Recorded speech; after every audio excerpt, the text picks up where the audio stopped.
Katy is has been doing congregational vitality work for the Synod for several years and has been our fearless leader in a lot of that work. So Katy, you got the mic. All right, thank you. I hope everybody can hear me. I'm having sound issues today. Great. So there's a visual that is going to be put up in just a second, but to follow along. When we did the vitality work in the Oregon Synod in 2017 and 2018, all of that work resulted in some learnings. And some of the key learnings that we found is that congregational vitality is related to the work that a congregation invests in leadership development and engagement, building strong relationships, and forging community partnerships and being really committed to those. We heard some clear examples of how these three things helped Travis in his work in Pendleton.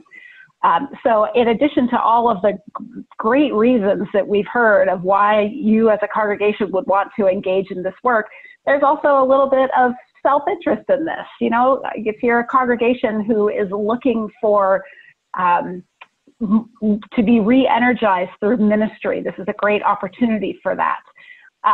Disaster preparedness will help you in your leadership development with the people in your congregation and in your neighborhoods.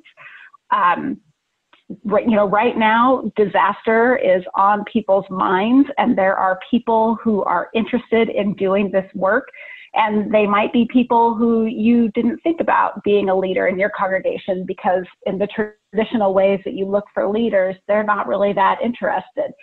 But right now, they could be interested in doing this work because we're all a little on edge and we want to be prepared.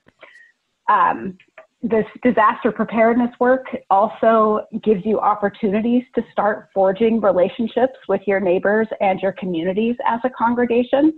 You know, everybody says that they want to be more involved in this. They want to know who their neighbors are and be in conversation with them. But people say, we don't know how to start. What do we say when we go to them?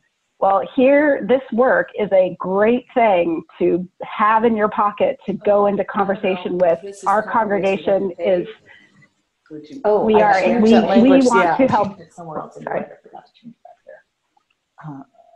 We want to engage with you in this work that we're doing. It will help build trust in your community so that when disaster comes, people know that they can look to you. You're not a strange entity.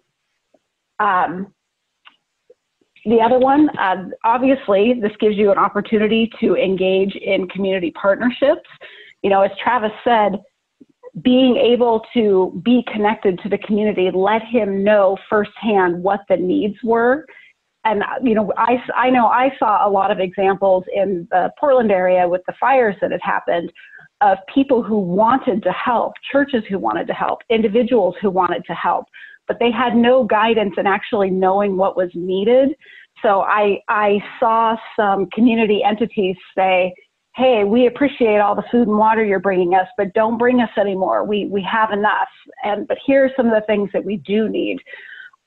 It gives a congregation a wider capacity net to be able to really do this meaningful work.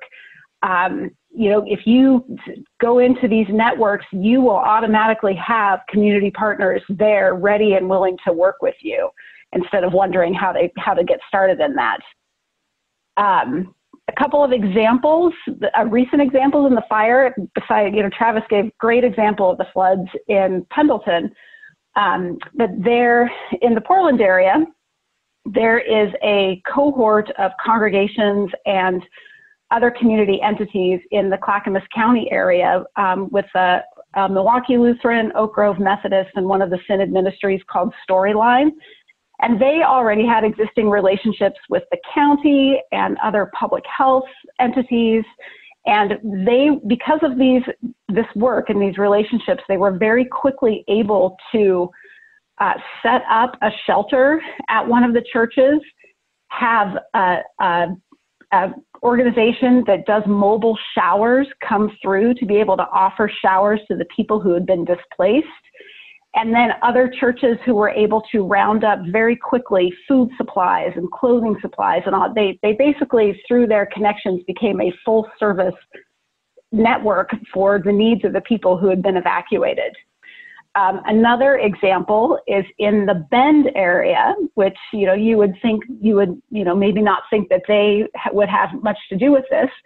But Nativity Lutheran in Bend partnered with the local Methodist and Presbyterian congregations, of which they have spent a lot of time building those relationships.